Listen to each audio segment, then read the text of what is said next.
What do you want most in life? Is it money, fame, power, perhaps contentment, personality, peace of mind, or happiness?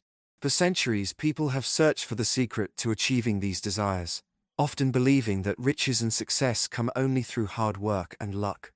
But what if the path to achievement was more about how you think, rather than just what you do? What if there was a proven philosophy, drawn from the experiences of hundreds of the most successful people in America, that could show you not only what to do, but how to do it? This is the philosophy explored in Think and Grow Rich, an extraordinary book based on a secret formula first shared with the author, Napoleon Hill, by the legendary Andrew Carnegie. For over 25 years, Napoleon Hill dedicated himself to analyzing more than 500 exceedingly wealthy men and thousands of other successful individuals to discover the principles behind their achievements. The result is a comprehensive philosophy of individual achievement. This book isn't just something to read. It's a textbook to be studied, digested, and meditated upon. It contains 13 specific steps or principles designed to help you transmute your desires into reality. Let's begin exploring these principles, starting with the very spark of achievement. Chapter 1. The Man Who Thought His Way into Partnership with Thomas A. Edison. Truly, thoughts are things. Not just abstract ideas, but powerful forces, especially when combined with a definite purpose, persistence, and a burning desire. Consider the story of Edwin C. Barnes. More than 30 years before this book was written, Barnes discovered the truth of this principle. His journey didn't start with money or connections. It began with a burning desire to become a business associate of the great inventor, Thomas A. Edison. Barnes didn't just want to work for Edison. He wanted to work with him as an associate. He knew he didn't have the money or connections needed, but he had something perhaps even more powerful, a definite purpose and a burning desire. He showed up unannounced at Edison's laboratory and declared his intention. Edison, struck by the determination in his face, gave him a chance, though not in the capacity Barnes initially sought. Barnes wasn't deterred. He took the job offered, even though it was menial, because it got him one step closer to his definite purpose. Many times, he could have quit, but his desire was too strong. Years later, Edison developed a new office machine, but his salesmen weren't enthusiastic about selling it. Barnes saw his opportunity. He stepped forward, asking for the chance to sell the machine. He sold it successfully, proving his capability. This led to him getting a contract to distribute the machine across the country. In doing so, he achieved his original desire. He became a business associate of Thomas A. Edison, and he earned a fortune doing it. Barnes literally thought his way into partnership with Edison. His story is a perfect illustration of how thoughts, when empowered by definite purpose, persistence, and burning desire, can be translated into tangible results. The principles described in this book contain the details and instructions to understand and apply this same force. Key takeaways for Chapter 1. Thoughts are things and can be powerful forces. Combine thoughts with definiteness of purpose, persistence, and a burning desire to translate them into reality. The story of Edwin C. Barnes demonstrates that a burning desire for a definite goal can lead to extraordinary achievement, even starting from nothing. This book offers the principles that explain how such achievements are possible. Success often begins with a single, sound idea. Chapter 2. Desire. The starting point of all achievement. Every achievement begins with desire, but not just a faint wish. It must be a burning desire. This book outlines a practical method to transform your desire for riches into its physical equivalent through 6 definite steps. Here they are. Fix in your mind the exact amount of money you desire. Don't just say, plenty. Be specific. Determine exactly what you intend to give in return for the money. You can't get something for nothing. Establish a definite date by which you intend to possess the money. Create a definite plan to achieve your desire, and start putting it into action immediately, even if you don't feel completely ready. Write out a clear statement of the amount of money, the date, what you'll give in return, and your plan. Read your written statement aloud twice daily, once before bed, once upon waking. As you read, see, feel, and believe yourself already in possession of the money. The 6th step is crucial. It requires a burning desire, strong enough to convince yourself that you will acquire the money, even before you have it. Thomas Edison himself approved these steps as essential for achieving any definite goal.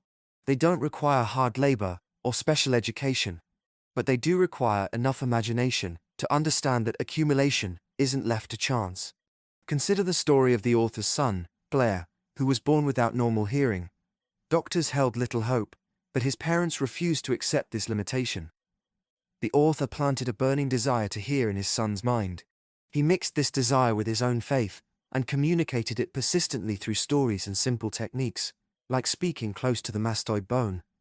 He also planted the idea that this handicap could become an asset. Through this persistent desire backed by faith, something remarkable happened. The child's hearing improved. Later, inspired by his own experience, Blair decided to devote his life to helping others with hearing impairments. This turned his handicap into a priceless asset, bringing him employment and the opportunity to help thousands. Desire backed by faith had pushed reason aside and achieved the seemingly impossible. Another example is the famous singer Miss Schumann-Heinck. Told by a director she could never be a singer due to her appearance, she refused to give up. Her desire was too strong. She went on to achieve stupendous success. These stories illustrate that nothing is impossible to the person who backs desire with enduring faith. Desire is the starting point, and these 6 steps provide a framework for turning that desire into reality. Key takeaways for Chapter 2. Desire is the starting point of all achievement. Follow the 6 definite steps to transmute desire into its physical equivalent. Definiteness of purpose is essential. Be specific about what you desire. You must give something in return for what you desire. Writing down your statement and reading it aloud daily is a critical practice. Seeing, feeling, and believing you already possess the object of your desire is key to influencing the subconscious mind. Burning desire is necessary to overcome doubts and difficulties. Examples like the author's son and Madame Schumann-Heinck demonstrate the power of desire and faith to overcome significant obstacles. Persistence is required to make these steps effective. Chapter 3. Faith. Visualization of and belief in attainment of desire. Faith is the visualization of and belief in the attainment of desire. It is a state of mind. How can you achieve this state of mind? One primary method is through autosuggestion. Think of it this way. The subconscious mind acts upon thoughts that are mixed with emotional feeling, particularly faith. If you want to convince your subconscious mind that you will achieve your desire, you must feed it instructions in a spirit of absolute faith. You might think, but I don't have faith yet. That's where the practice comes in. By repeatedly reading your written statement of desire, seeing yourself already in possession of it, and doing so with feeling, you are using autosuggestion to voluntarily create thought habits favorable to your goal. It's like planting a seed in fertile soil. Repetition helps it germinate and grow. The sources tell us that thoughts mixed with emotion become a magnetic force, attracting similar thoughts. The ether, the unseen medium around us, carries vibrations of all kinds: fear, poverty, success, happiness. By filling your mind with thoughts of faith and desire, you align yourself with the constructive vibrations. Lack of self-confidence is a major weakness, but it can be overcome through autosuggestion. By repeating positive thought impulses, written down and memorized, they become part of your subconscious mind's operating system. For instance, you can write and repeat statements, affirming your ability to attain your definite chief aim, and your determination to develop the self-confidence needed. Plain words alone won't influence your subconscious. You must learn to emotionalize your thoughts with belief. Don't be discouraged if it's difficult at first. This ability has a price: everlasting persistence in applying the principles. By persistently directing orders to your subconscious mind in a spirit of absolute faith, even performing a legitimate trick by acting as if you already have what you desire, you empower your subconscious to provide practical plans for acquiring it. Faith is the strongest and most productive of the emotions. Key takeaways for Chapter 3. Faith is a state of mind, visualizing and believing in achieving your desire. Faith can be induced and developed. primarily through autosuggestion. The subconscious mind acts upon thoughts mixed with emotion or feeling, especially faith. Repetition of emotionalized thoughts builds favorable habits in the subconscious. This process helps overcome lack of self-confidence and develops a money consciousness. Learning to emotionalize your words and thoughts is crucial. Plain words don't influence the subconscious effectively. Developing this ability requires everlasting persistence. Acting as if you already possess your desire can influence the subconscious. Faith and fear cannot coexist. Chapter 4. Autosuggestion. The medium for influencing the subconscious mind. Autosuggestion is the bridge, the medium through which you communicate with and influence your subconscious mind. It's the principle that makes the 6 steps of desire practical. Remember the instruction to read your written statement of desire aloud twice daily, seeing and feeling yourself already in possession of the money? This is a direct application of autosuggestion. You are feeding instructions to your subconscious mind. But simply repeating words isn't enough. The power comes from mixing emotion, or feeling, with your words. Your subconscious mind only recognizes and acts upon thoughts that are well mixed with emotion or feeling. Faith is the most powerful emotion to mix with your instructions. Think of the Emile Coué formula. Day by day, in every way, I am getting better and better. Repeating it without belief and emotion yields no results.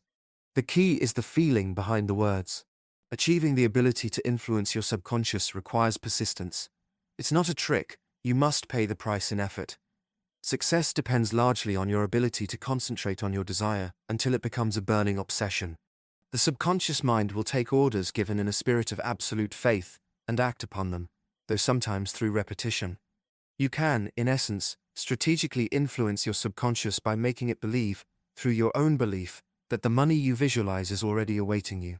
When creating your plan, as instructed in the 6 steps, do not rely solely on reason, as it can be faulty or lazy. Instead, use visualization.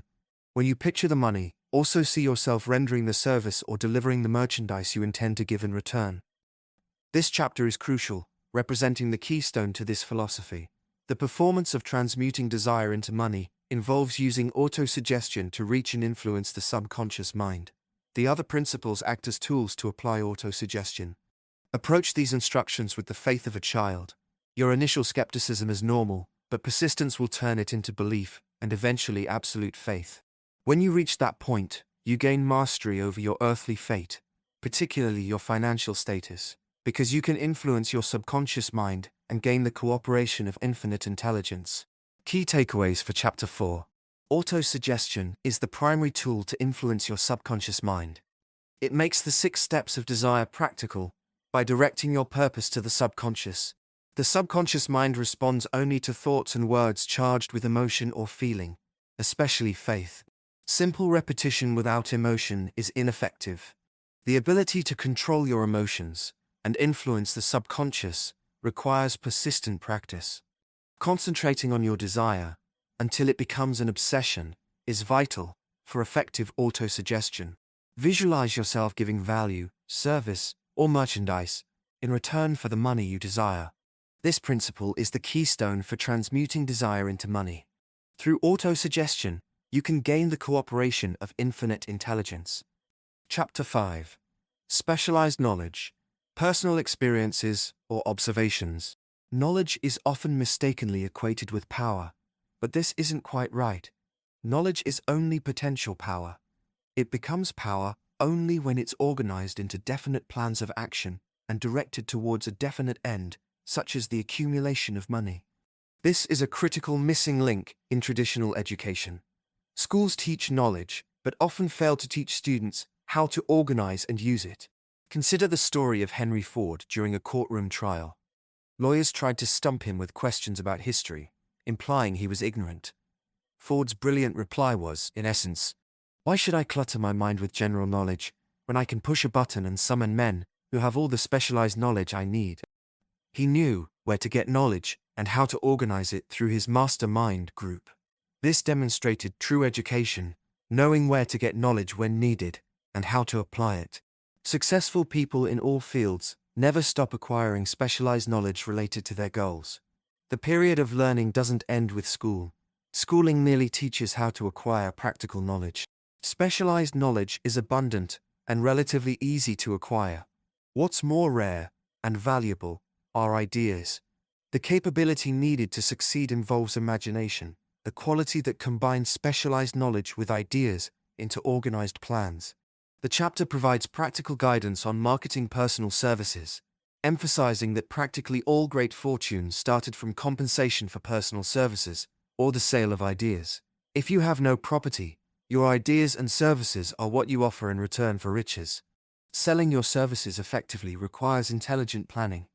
One powerful technique is to create a detailed, written brief or outline of your qualifications and a definite plan for how you will perform the job you seek. This brief should be prepared with the same care a lawyer uses for a court case.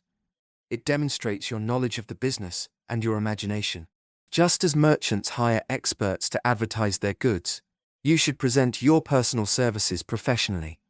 This organized presentation of your specialized knowledge, experience, and planned value is essential for standing out. Key takeaways for Chapter 5. Knowledge is potential power, not power itself. Knowledge becomes power only when organized into definite plans and directed to a specific end.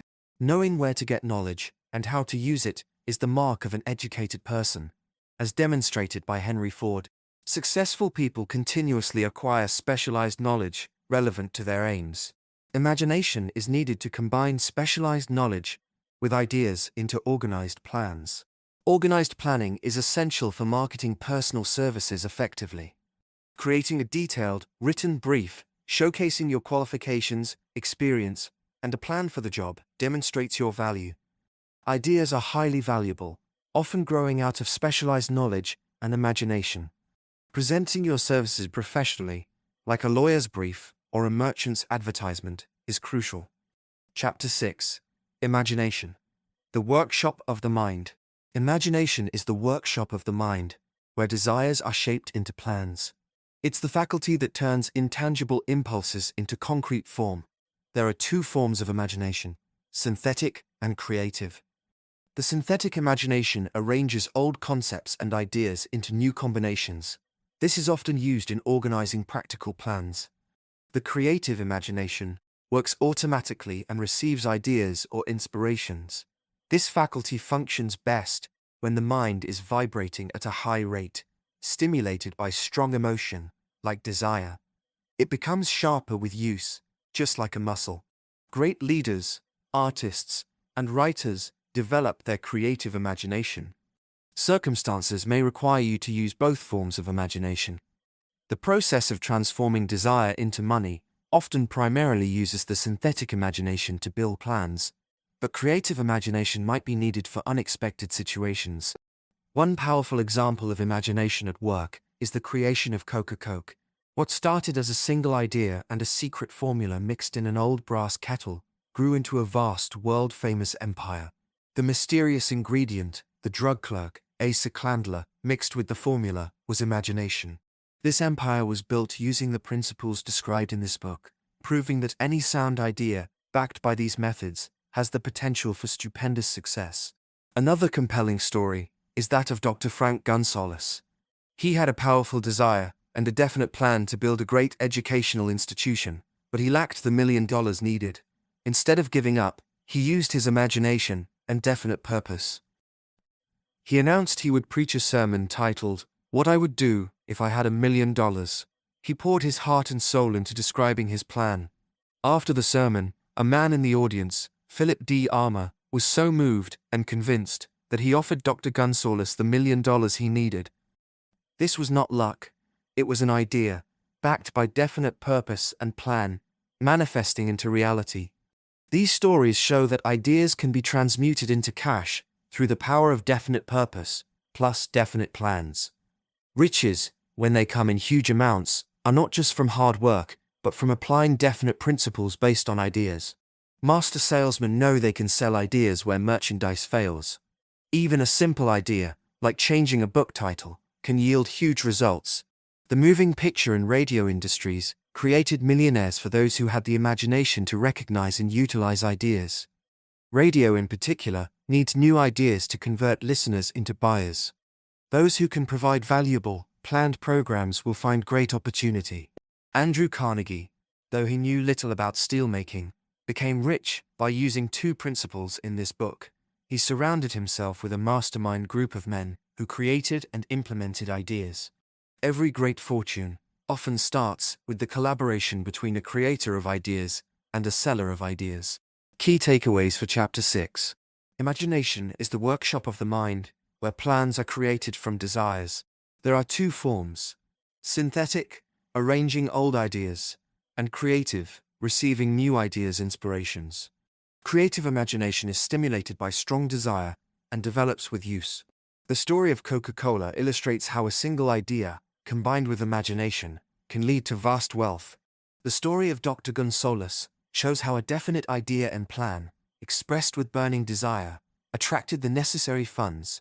Ideas can be transmuted into cash through definite purpose and definite plans. Identifying, creating, and applying ideas is more important than just hard work for accumulating large fortunes. Imagination allows you to recognize the value of ideas. Combining the creator of ideas with the seller or implementer of ideas is a powerful formula for success. Chapter 7. Organized planning. The crystallization of desire into action. Organized planning is the crucial step that crystallizes your desire into action. It's the sixth step towards riches. Having a burning desire and a clear aim is vital, but without a definite, practical plan to carry it out, the desire remains just a thought. Here's how to build practical plans. Ally yourself with a group of people needed to create and execute your plan. Utilizing the mastermind principle. This is essential. Before forming this group, determine what benefits or advantages you can offer each member in return for their cooperation. Everyone needs compensation, though it's not always monetary. Meet with your mastermind group regularly. Maintain perfect harmony within the group. The chapter provides specific guidance for planning the sale of personal services, as many fortunes begin here. To succeed, decide if you aim to be a leader or remain a follower. The compensation difference is vast. Leaders possess key attributes, including unwavering courage, based on self-knowledge and knowledge of their field, self-control, a keen sense of justice, definiteness of plans, a pleasing personality, sympathy and understanding, mastery of detail, willingness to assume full responsibility. Conversely, certain traits are common causes of failure in leadership and in life. Inability to organize details, unwillingness to render humble service, expecting pay for what you know rather than what you do with that knowledge, fear of competition, lack of imagination, selfishness, intemperance, disloyalty, emphasis on authority or title, lack of a well-defined purpose is one of the most common causes of failure. When applying for a position, treat it as a planned sale of your services. Experience shows the most effective methods include reputable employment bureaus, targeted advertising, personal letters to specific firms, applying through mutual acquaintances, and applying in person. A powerful tool for selling your services is a detailed written brief of your qualifications. Just as a lawyer prepares a brief or a merchant advertises, you should present your merits. This brief should include your education, experience, references, photograph, and importantly, a clear description of the position you seek and a definite plan for how you would fill that position. Research the prospective employer's business and include suggestions for their benefit in your plan. This demonstrates imagination and serious interest. Creating this plan and brief may take extra time, but it can save years of low-paying work by helping you get the exact position you desire and reaching your goal faster. Organized planning is essential for anyone accumulating riches, especially those starting by selling personal services. Key takeaways for Chapter 7. Organized planning turns desire into action. It's the sixth step towards riches. Forming and working with a mastermind group is essential for planning and execution. Clearly define what you offer in return for cooperation. Intelligent planning is vital for selling personal services. Decide whether you aim for leadership or followship. Prepare accordingly. Learn the major attributes of leadership: courage, self-control, justice, definite plans, etc. Avoid the most common causes of failure: lack of purpose, insufficient education, procrastination, etc. Use a detailed written brief of your qualifications and a plan for the job to effectively market your services. Research the prospective employer's business and include beneficial suggestions in your plan. Chapter 8. Decision. The mastery of procrastination. Decision is the principle that provides mastery over procrastination. Analyzing hundreds of wealthy individuals revealed a common trait. They had the habit of reaching decisions promptly and changing them slowly, if at all. Conversely, those who fail to accumulate money tend to make decisions slowly and change them quickly and often. The ability to make quick, firm decisions was evident in the signing of the Declaration of Independence. 56 men risked their lives by signing that document. This collective decision was reached after much deliberation, but once made, it was final. They followed through with unwavering persistence. This historic event demonstrates principles like desire, decision, faith, persistence, the mastermind, and organized planning in action. When making decisions, use your own brain and mind. While you may need facts from others, acquire them quietly without disclosing your full purpose. People with limited knowledge often talk too much and listen too little. Those with real knowledge tend to listen more, acquiring facts for decision-making. The power that gave the United States its freedom is the same power individuals must use to become self-determining. This power is derived from the principles in this book, particularly the combination of thought backed by strong desire. You've been given instructions on marketing your services and choosing your desired job. These instructions, however, are useless unless you definitely decide to organize them into a plan of action. Your willingness to make that definite decision will determine your success. Key takeaways for Chapter 8. Decision is the mastery of procrastination. Successful people make decisions promptly and change them slowly. Unsuccessful people make decisions slowly and change them often. Use your own mind to reach decisions after gathering facts. The story of the Declaration of Independence exemplifies the power of collective decision, desire, faith, persistence, and planning.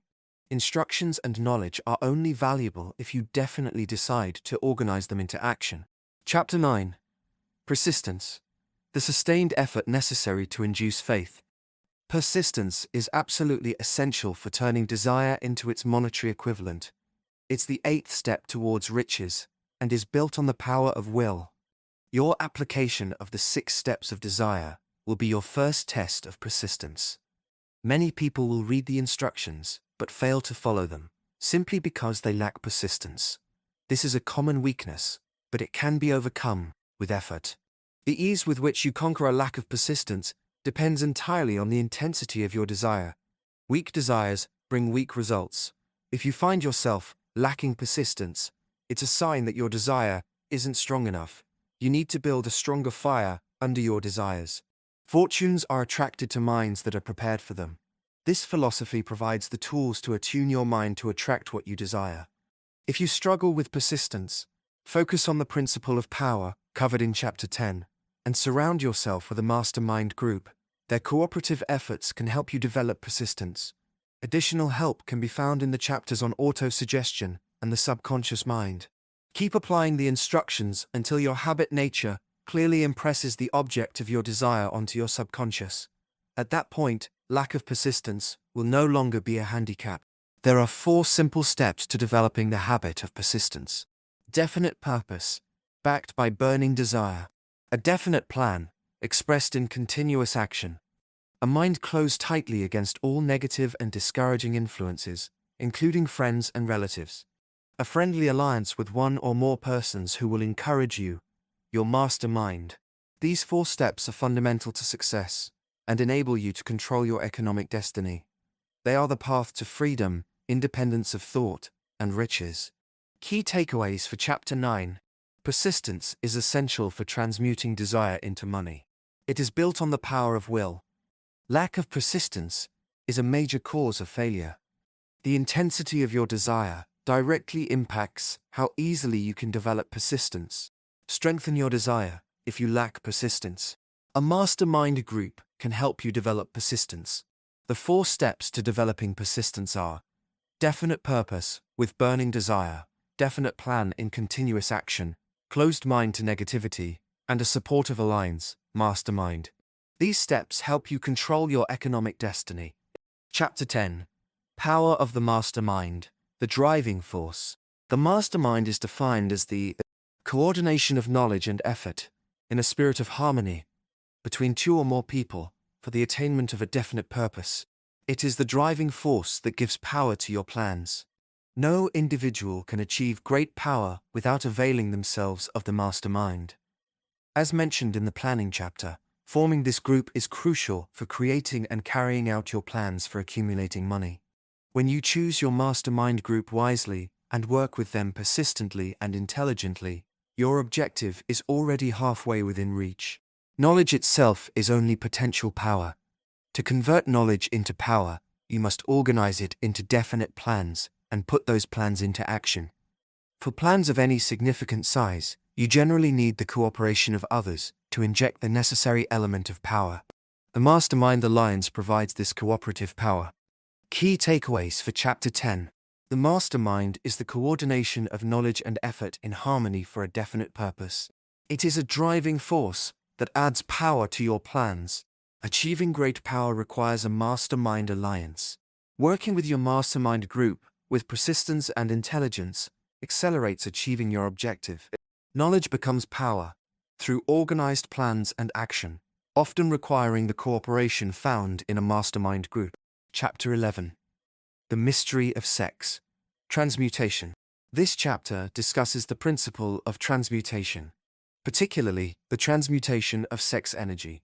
The sources suggest that certain strong emotions, including those related to sex, love, and romance, can be directed and transformed.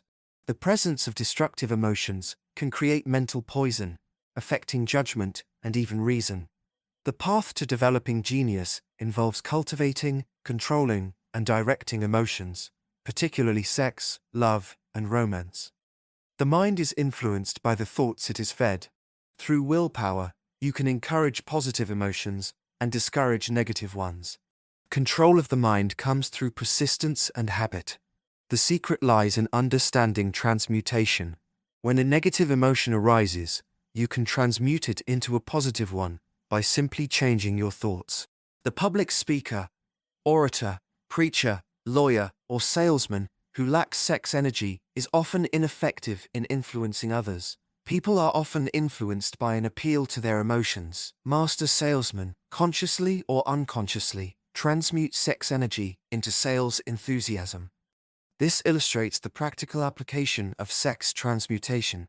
The path to genius and significant achievement involves encouraging positive emotions like love, sex, and romance as dominating thoughts, while actively discouraging destructive emotions. Key takeaways for Chapter 11.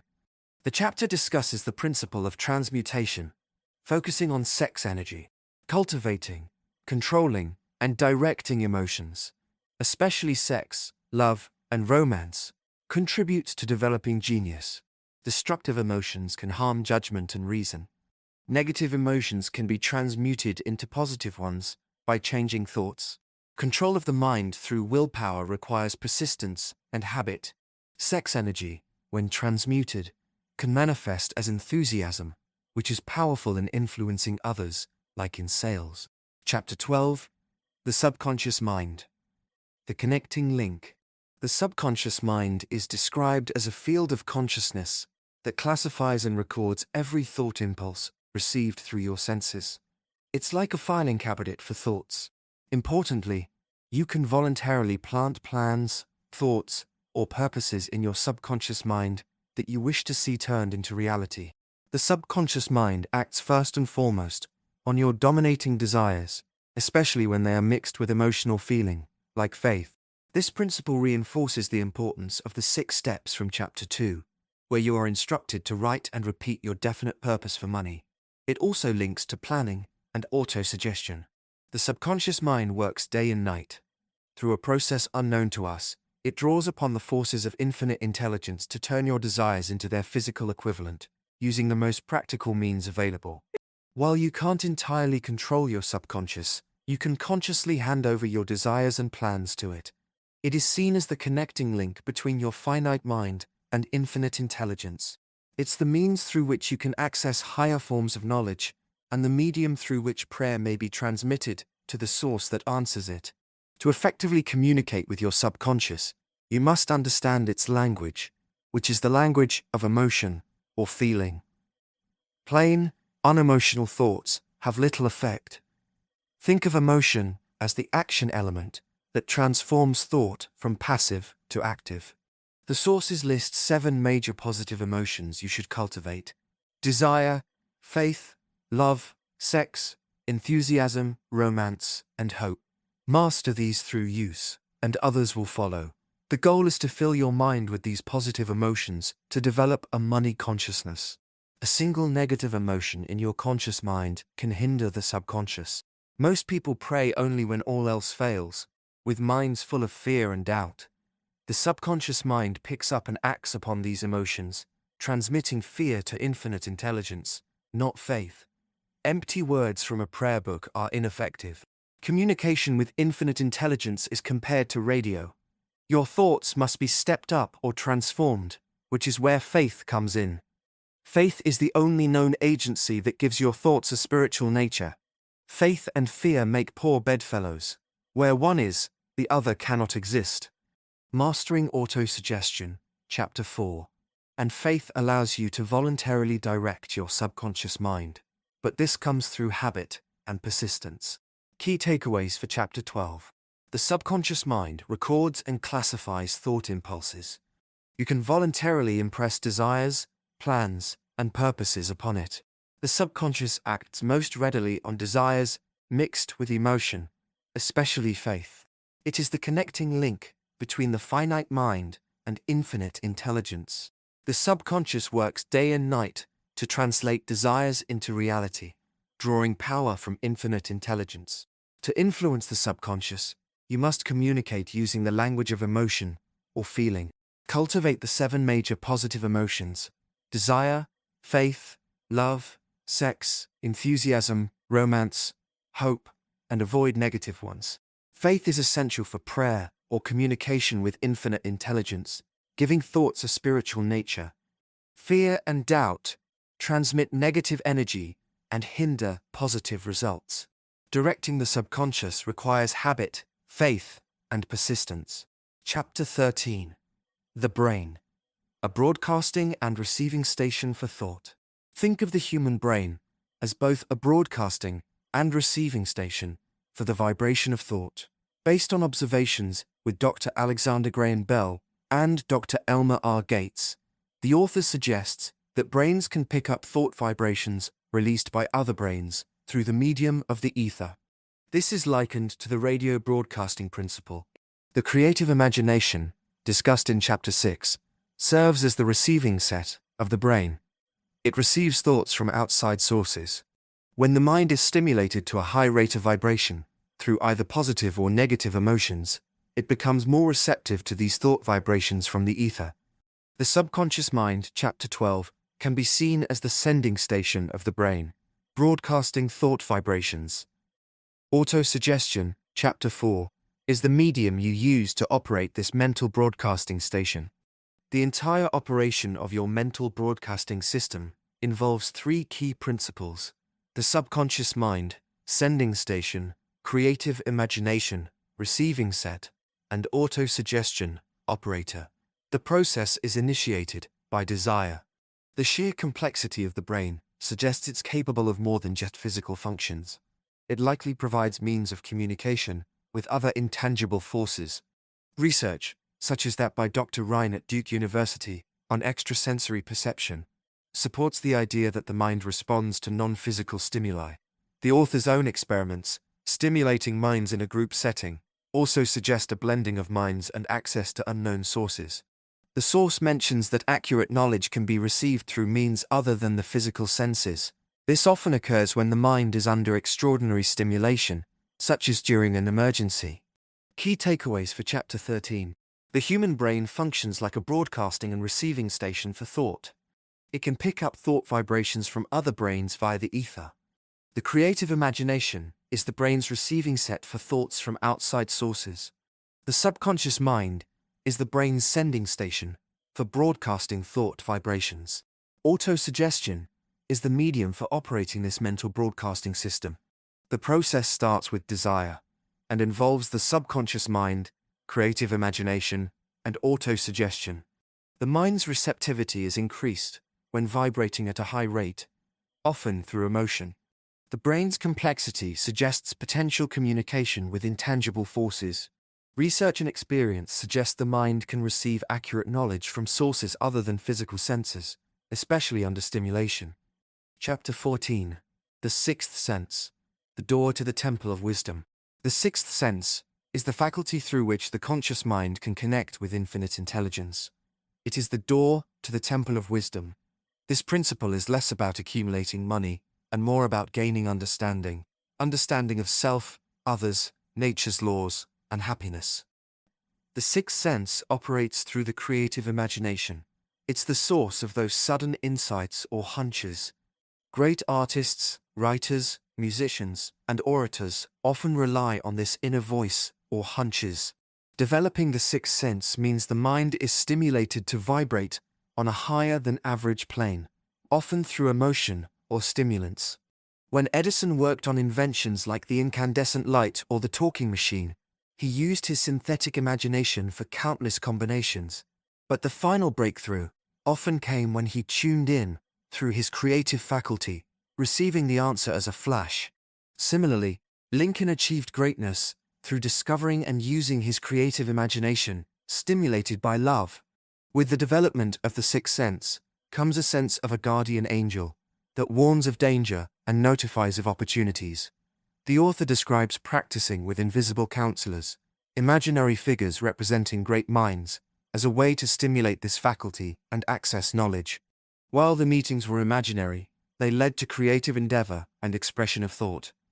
Access to this faculty can be prompted by emergencies that arouse emotions. However, deliberate stimulation, such as through a master-mind alliance, can also make it function. Understanding the sixth sense is particularly beneficial for those seeking vast wealth or deep wisdom. It helps one overcome discouragement, master fear, defeat procrastination, and draw upon imagination. It is the unknown something that moves great thinkers and leaders. Ultimately, every human being has the ability to control their own mind. With this control, they can choose to open their mind to thought impulses, potentially from the ether or infinite intelligence, or close it to admit only thoughts of their own choice. Key takeaways for Chapter 14. The sixth sense connects the conscious mind to infinite intelligence and is the door to wisdom. It operates through the creative imagination and provides insights, intuitions, and hunches. It can warn of danger and notify of opportunity. It is stimulated by high mental vibration, often induced by emotion. Examples like Edison and Lincoln suggest the power of the creative faculty and sixth sense in achieving breakthroughs and greatness. It helps in overcoming negative states like discouragement, fear, and procrastination.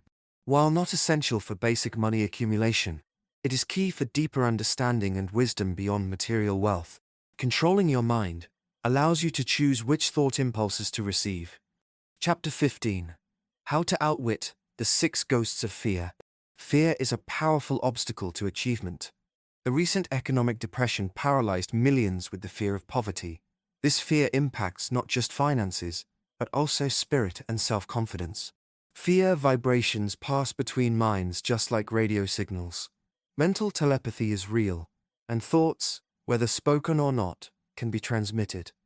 Releasing negative or destructive thoughts causes harm. First, it damages the faculty of creative imagination. Second, it creates a negative personality that repels others. Third, and significantly, these negative thoughts embed themselves in your own subconscious mind, becoming part of your character.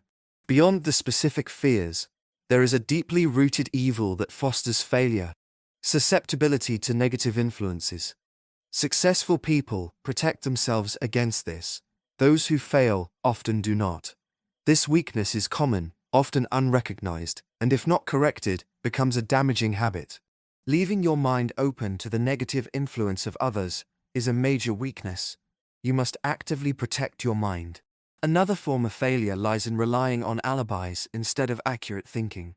Most people prefer to act on opinions or guesswork rather than gathering facts.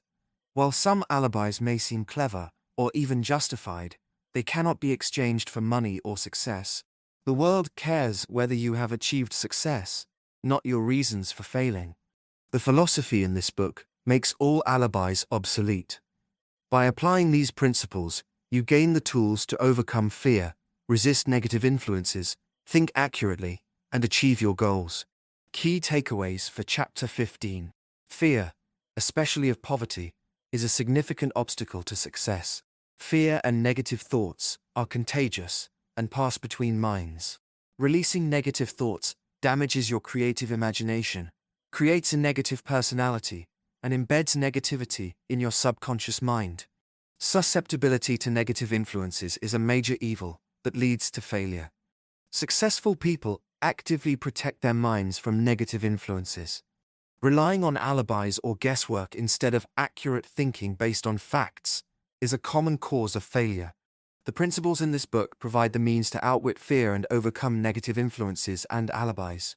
You have now explored the 13 principles that form the foundation of this philosophy: desire, faith, autosuggestion, specialized knowledge, imagination, organized planning, decision, persistence, the power of the mastermind, sex transmutation, the subconscious mind, the brain, as broadcasting or receiving, and the sixth sense, along with how to outwit fear and negative influences. Remember, this book is a textbook. It must be studied and applied. The secret, hinted at throughout, is available to those who are ready and searching for it. It seems to work best when it is simply uncovered and recognized.